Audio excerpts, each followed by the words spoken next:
ሁለት እጆቼን ታያላችሁ። ሁለት እጆቼን በጣም በሚገርም ሁኔታ ያለ ምንም እንትን እየተቀራረቡ ነው። ምንም አይነት ድምፅ እዚህ ጋር አልተፈጠረም። ያ ማለት አልተጋጨም ማለት ነው። የትም ቦታ እንሂድ፣ ምንም ነገር እናጥና፣ ምንም ነገር ሰርች አድርገን እንሂድ፣ የሆነ ነገር ስጋጭ የሚፈጠረው ውጤት አንድ ሲደመር አንድ ሁለት እንደሚሰጥ ልክ እንደዚሁ አንድና አንድ ተደምሮ የመጣው ፍሬ ሁለት ብዬ እንደማወራ ሁለት አካላት ሲጋጩ የሚወጣውን ውጤት ድምፅ ብለን ነው የምናወራው። እዚች ጋር እኔ ቁጭ ብዬ ክላስ የሰጠውኝ ነው። ከማዶ የመኪና ኮቴ ሰማሁ ይባል።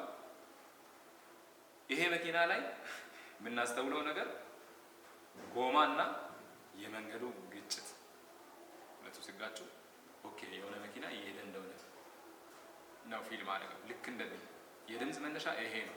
ስለዚህ ሲጋጭ የሆነ ነገር ተፈጠረ ማለት ነው። አሁን ቅድም ምንም አይነት ድምፅ አልተፈጠረም ነበር። የተፈጠረው ድምፅ አየን። ምንድነው የድምፅ ከተባለ የጭብጨባ ድምፅ ነው እንላለን። ልክ እንደዚህ የሁለት ነገሮች ግጭት ውጤት ድምፅ። አንደኛው ሳውንድ ነው፣ የሙዚቃ መስራች። ኦኬ ማን ከማን ጋር ተጋጭቶ የሚፈጥረውን ድምፅ ነው ሙዚቃ ብዬ የማወራው ሲባል ቀጥሎ ወዳለው ምዕራፍ እንዴት ነው የሚያደርገው?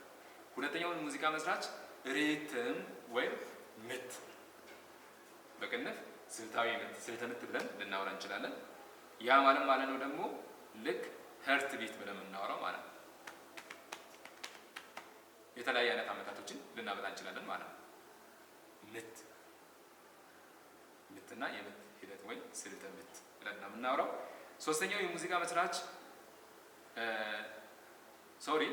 ስልተ ምት ላይ ወይም ሪትም ላይ ቴምፖ ልናነሳ እንችላለን። ቴምፖ ማለት የፍጥነት መለኪያ ማለት ነው። ምን ያህል የፈጠነ አመታትና ምን ያህል ረጋ ያለ አመታት የሚባለው ነገር ላይ ማለት ነው። በደንብ አድርገን እናያለን። ለዛ ስጋት አይገባችሁ፣ ችግር የለውም። በደንብ አብራራላችኋለሁ። ሶስተኛ ደረጃ ሜሎዲ የሚባል ነገር ነው። እንደ ወርድ የሆነበት ምክንያት ሁሉንም የሚቀድመው ድምፅ ስለሆነ ነው።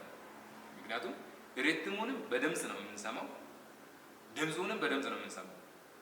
እሺ፣ ስለዚህ ይሄ ነው። ሶስተኛ ደረጃ ደግሞ ሜሎዲ። ሜሎዲ ስንል ሜሎዲ ማለት ነው ዜማና የዜማ ስልት ማለት ነው። በደንብ ልብ ብለን እናስብ። ዜማና የዜማ ስልት። ኦኬ፣ የዜማ ስልት እንዴት ነው? ከየት ነው መጣው? ይሄንን ሙዚቃ መሳሪያ ትምህርት የተማረ ሰው ተምሮ ኦኬ የሆነ ሰርቲፊኬት ይወስድና ወይም የሆነ በቃ ሰርቲፋይድ ሆኗል ተብሎ ወደ መጫወት ዓለም ምናምን ሲገባ ልናየው እንችላለን።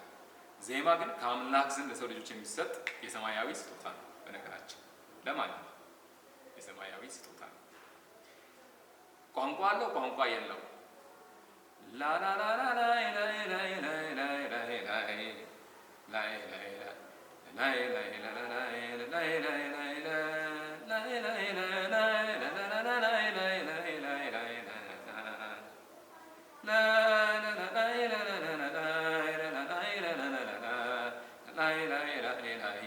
ምን እንዳልኩኝ ምንም እዚህ ጋር ፊል ልናደርግ አንችልም። አማርኛ ልበል፣ ኦሮምኛ ልበል፣ ሀዲየኛ፣ ከምባተኛ፣ እንግሊዘኛ ዋተበል ምንም የምታወቀው ነገር ነው። ሜሎዲ ብለን የምናወራው የዜማ ስልት ብለን የምናወራው እሱ ነው።